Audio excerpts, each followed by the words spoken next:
part of the Press Play Podcast Network. Look up in the sky. It's a bird. It's a plane. This is Jason J. Lewis, the voice of Superman on Justice League Action. This is Mark Wade, writer of Superman Birthright. You're listening to the Krypton Report.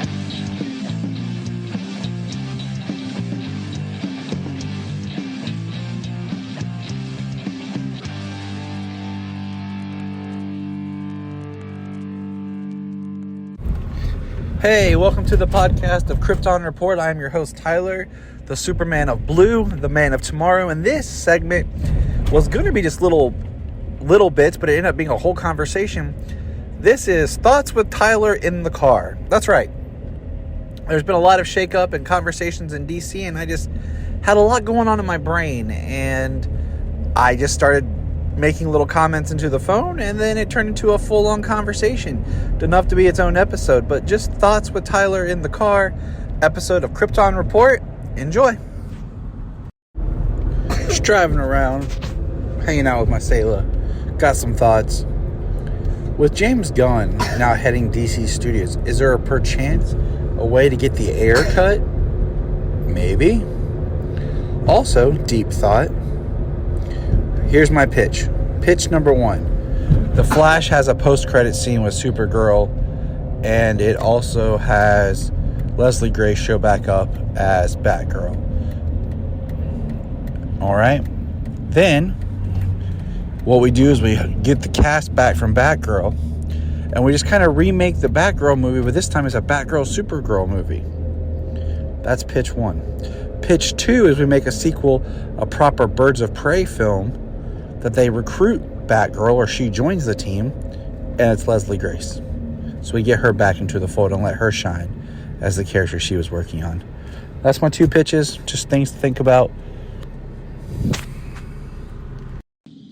So, with James Gunn and Safran now heading up DC Studios, the all-encompassing DC world that we've been waiting for, we know that Flash is coming to an end.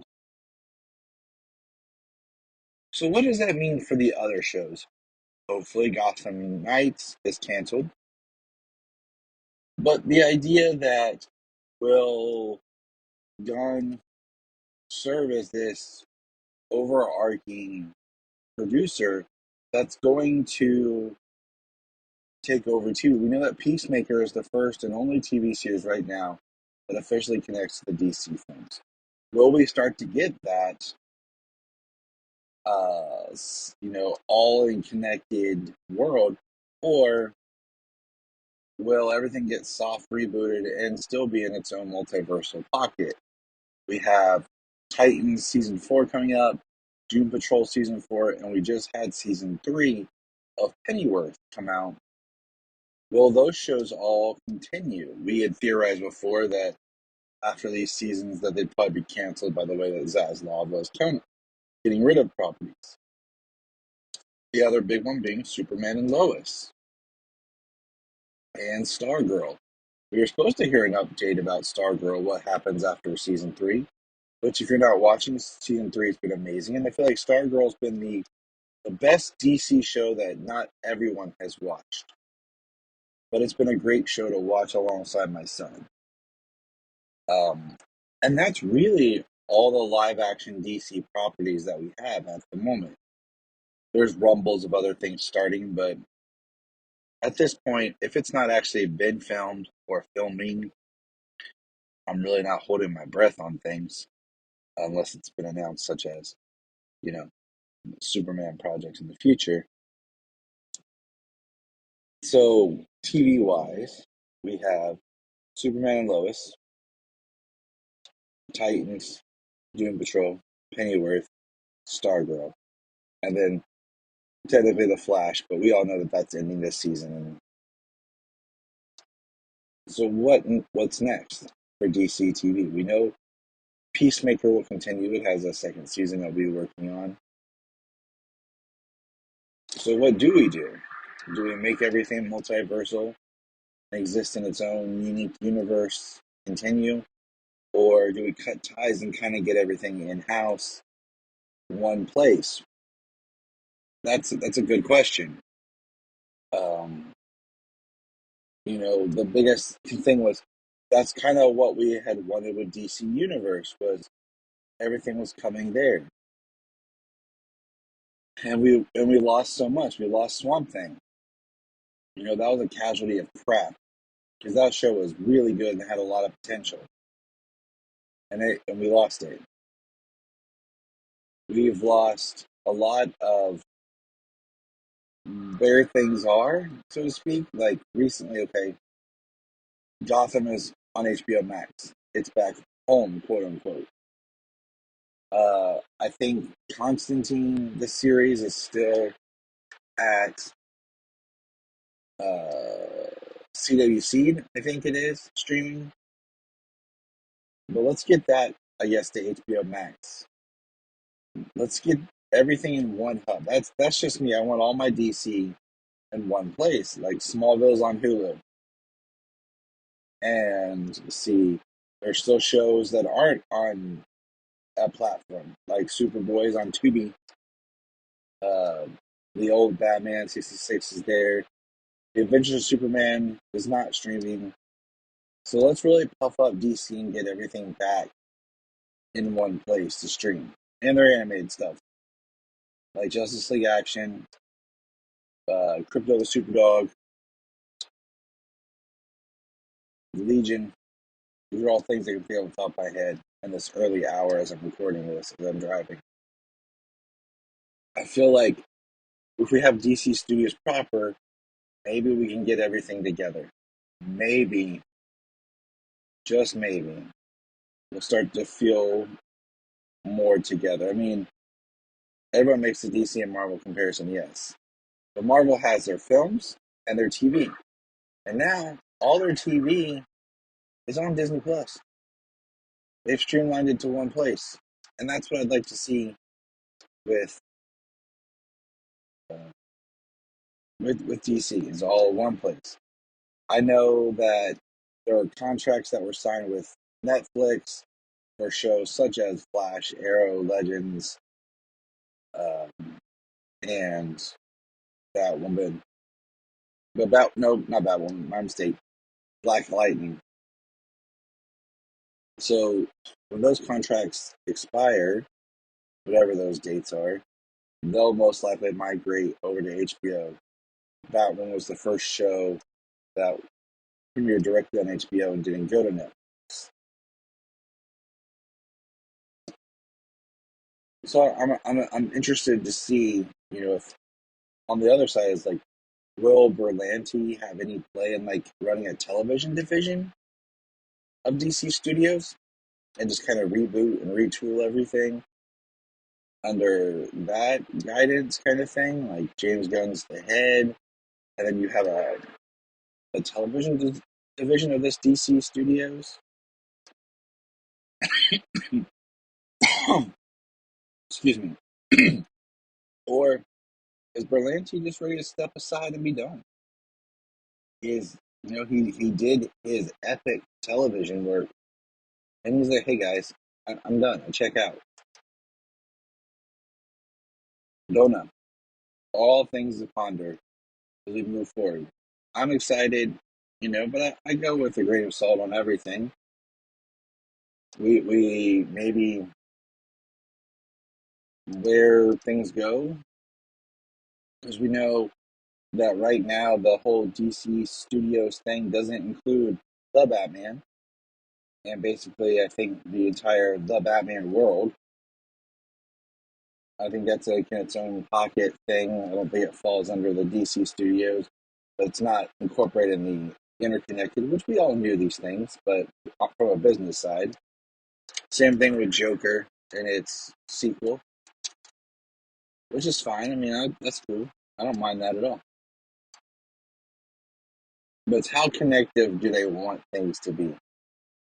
We just had with this announcement, we haven't touched on yet, and we'll touch on it more, but I'm bringing it up here in my Tyler's deep thoughts as he drives, that the Green Lantern show that Berlanti was doing, it was going to be Alan Scott or whatever, had Seth Grahame-Smith, had written the first 8 episodes of that series. The Green Lantern which they just can't seem to get going, sadly.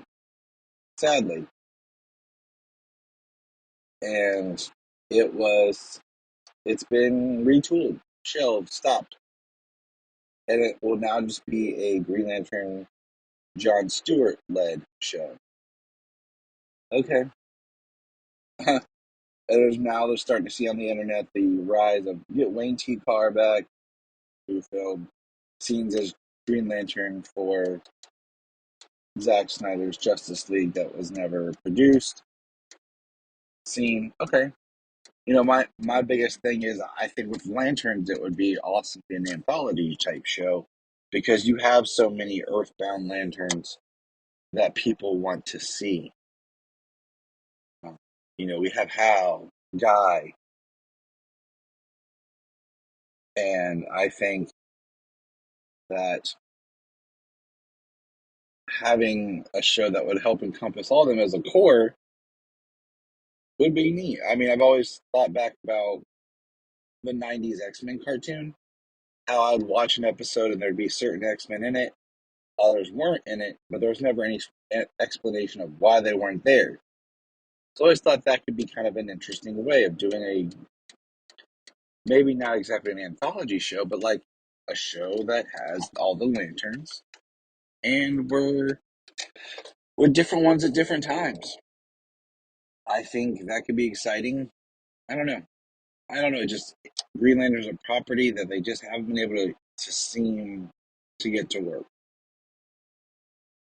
And for anyone who doesn't know, Berlanti, before he was Greg Berlanti, worked on the Green Lantern film, had a script and everything, was producing it before the studio kind of took it over and had more writers, more people in there, and they really kind of took the film another place. And it feels like Green Lantern's the last big project attached to Greg's heart that he wants to do right that he hasn't got to. So I'm hoping that with all those changes that maybe he'll be able to, or we'll be able to do right by the lanterns. And maybe we'll find out soon that we're going to get a Green Lantern universe series, and then we'll have a Green Lantern film with a different lantern. I've long been a component for Jessica Cruz, just because that adds another main female character to the Justice League pantheon, and having a young daughter myself, I see and I know the importance of having strong female characters, superheroes for them. And anyone who will try to argue differently, just if you don't have a child that's a daughter, you might not get it, or nieces. Like I've seen people talk about with their nieces. That's one of the things I think why Captain Marvel did as well, is there was a powerful female character. Yeah, Black Widow, she can kick butt, but there's something to that power. And having a female Green Lantern up there, I think would be something special for girls everywhere. And I'm not above having different, races and diversity, because that's what makes life beautiful, is the differences that we all share. So that's my thing. I think for the mainstay Justice League, it would be nice to have Jessica Cruz, and she could pop into, say, the anthology series or the Green Lantern Corps series, and it would be great if you do John Stewart, and he is your main character as an honor guard or something, and then you have like the Rook show up, and it's Kyle, and Guy pops in for an episode or two, and really fill out the world so that we feel like we're part of it. We've been there. I would not be surprised if they did do somehow and had Ryan Reynolds show up as Hal Jordan, a retooled version of Hal Jordan. How he is now under new guidance, new shepherdhood with Gunn, and just make that continuity. And he's now off somewhere doing his own thing. And I don't know. But these are just thoughts that are running through my head about where DC can go. It's sad because I still remember back in 2014 sitting at work the day after the Flash pilot, which was amazing. And I'm sitting there and on my phone getting the alerts about all these announcements from DC. And it's just like, ba-doom, ba-doom, ba-doom, ba-doom. And it was when they officially were like, Ezra Miller's The Flash, Jason Momoa's Aquaman, Ray Fisher's Cyborg, and here's the movies they're going to be in. They're going to have their solo movie here, and we're going to do Black Adam with The Rock. And this was 2014. And it was just like, wow, it was so exciting. And we have learned our lesson about when things are announced. I mean, how many different Joker Harley Quinn movies we're going to get, or the Gotham City Sirens? Man, I would love them to just come back and make DC make the first strong female-led superhero teams movie.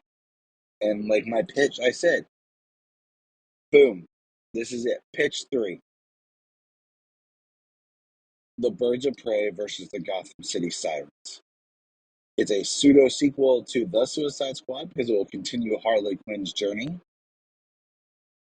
And you'll get a Catwoman and a Poison Ivy. You will have the 3 established members of the Birds of Prey from the Birds of Prey. And then you will bring in Leslie Grace's Batgirl as part of the story. One of the most beautiful things about Ben Affleck's Batman is you can have him kind of in the background if you want as a shepherd, because they did have an older Batman and we did not touch on his history. We did not touch on who his alliances were, who he had worked with. And we know that a Robin died. At one point, everyone thought it was Jason Todd. At one point, Zack Snyder had said it was Dick Grayson. But when you apply my post-crisis theory to it, it works. We can do whatever Robin we want.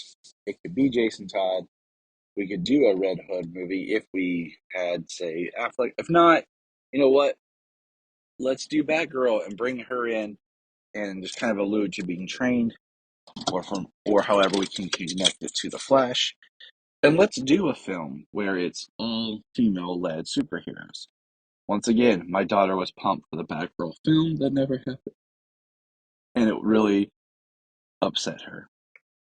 Because kids deserve to root for their heroes, and girls deserve to have their heroes as well.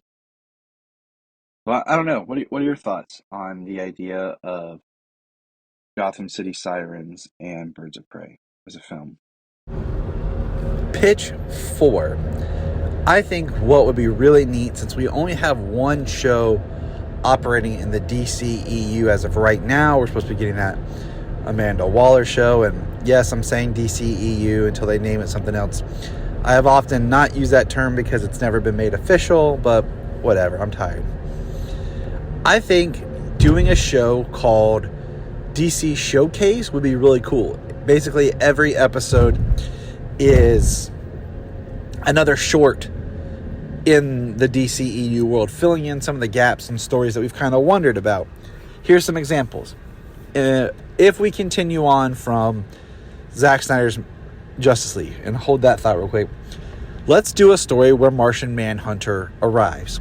I have said my pitch would be that the Linux that we meet in BVS and in Man of Steel is not Martian Manhunter. What happens is after he meets Kal-El, that's the actor, Swanson becomes interest in space and has a moment where they accidentally pull 2 Martians to Earth, much like the comics. The first comes out, it's a white Martian. It starts battling. It mortally injures Swanson. Then, of course, John Jones shows up. John Jones defeats the white, but he's trying to save Swanson. As Swanson's dying, he then assumes Swanson's identity with his memories and all that through transfer. And that's how we get the Swanson that is in Zack Snyder's Justice League. That would be a cool little action power short, fill in some gaps, and continue the world. Now, just a quick note, if they decide to use the canonical version, whatever, of Justice League, which I'll refer to as for right now, biggest story points of that film that cannot continue where you can use either or is Martian Manhunter, the fact that we did see Darkseid, and the fact that Cyborg's dad is dead. All the rest can kind of be finagled in the story, okay, of where you want to take it.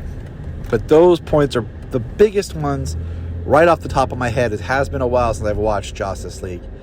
That would you have to try to explain or do something about.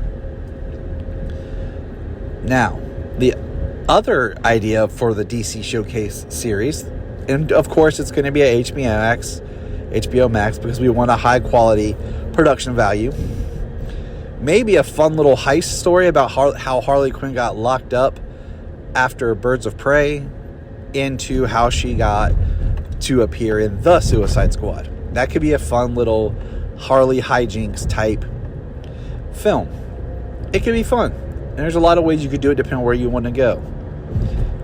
Same thing with other characters that we've kind of... Oh, the other one that was a big one would be a really cool way to bring Henry back is you could do an episode of Bloodsport and Superman, of how Bloodsport shot Superman. And Superman getting shot by Bloodsport, we, haven't seen that. We just heard it. And that works. So that's my DC Showcase pitch.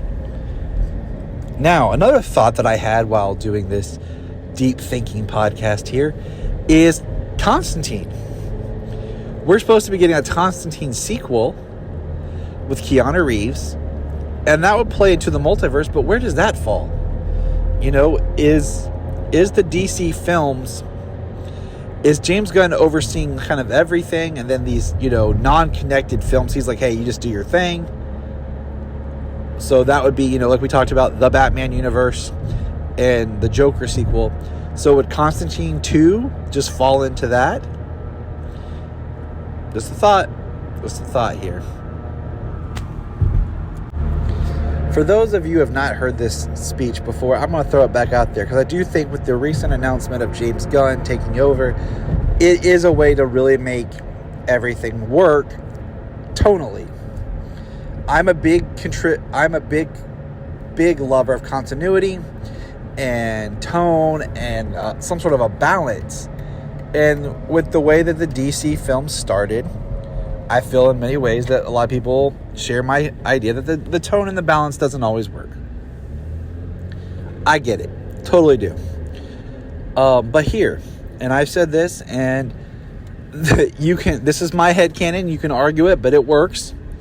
And this is how it goes. Hold on. Looking at the pieces, one, Man of Steel was never created to be a vehicle to launch a universe. It just ended up being the vehicle to launch a universe.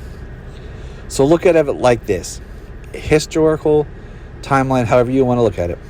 Man of Steel, BVS, Wonder Woman, The Suicide Squad, Zack Snyder's Justice League. That is post-crisis, or pre-crisis, sorry. Then Crisis on Infinite Earths happens. And if you're like, Tyler, that was a TV series. Yes. But Ezra Miller, this world's Flash, appeared on that. He disappeared. And then the end of that showed universes being rebuilt. Thus, saying that universe was rebuilt and part of the DC universe multiverse being affected by Crisis. Then you come back. Then you get, Justice League.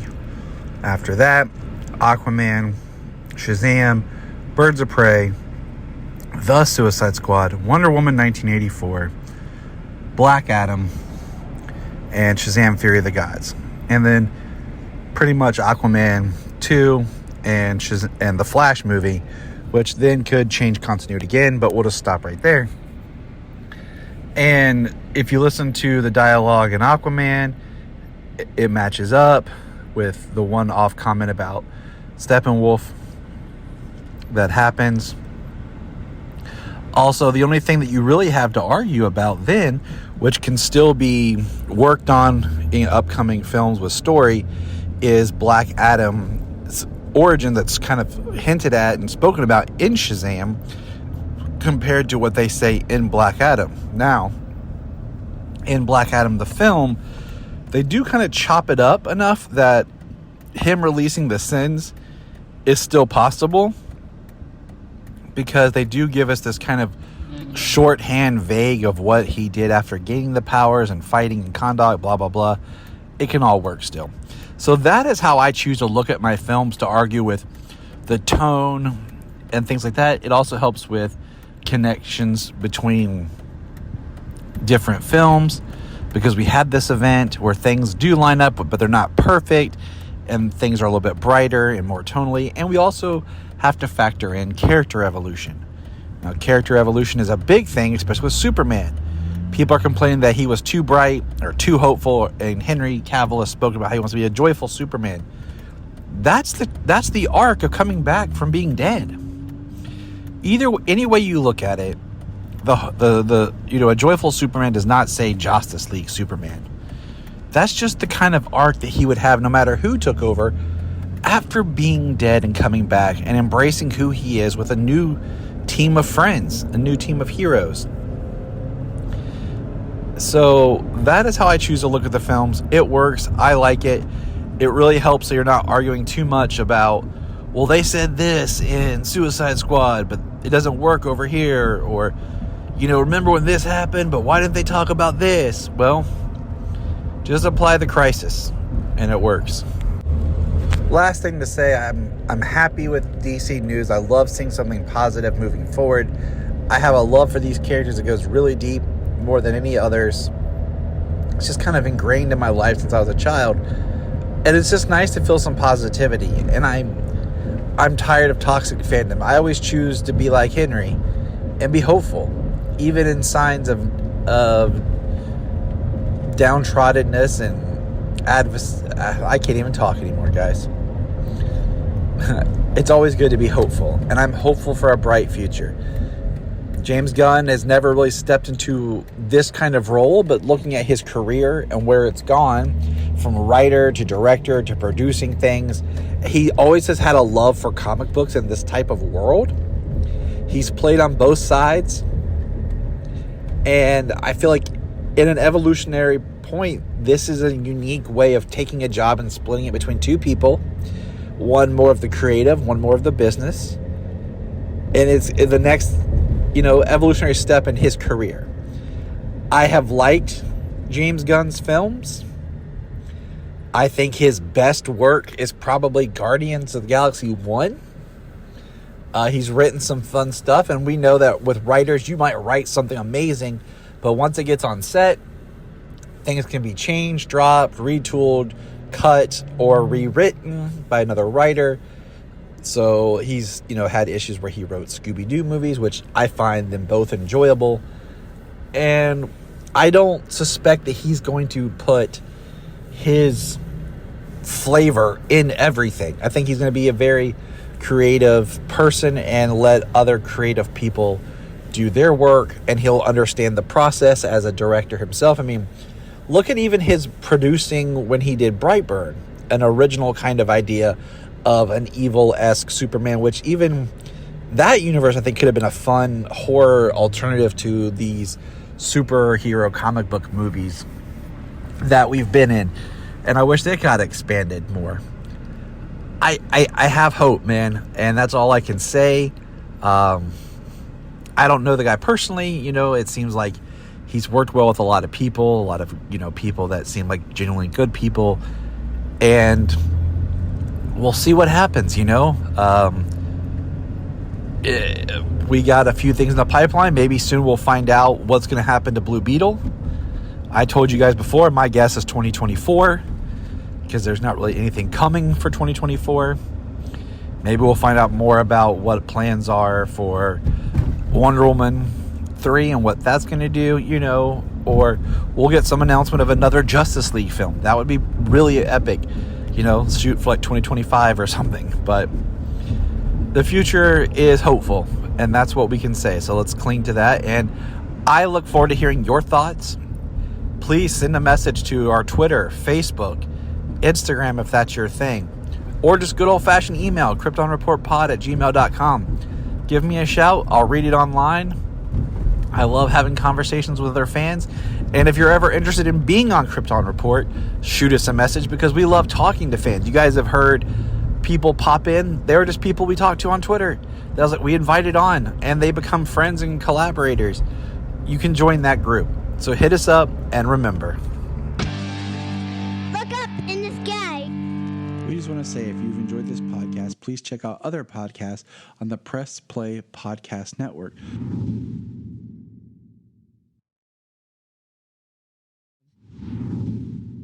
We're going to press pause and hear a few words from our other podcasts on Press Play Podcast Network.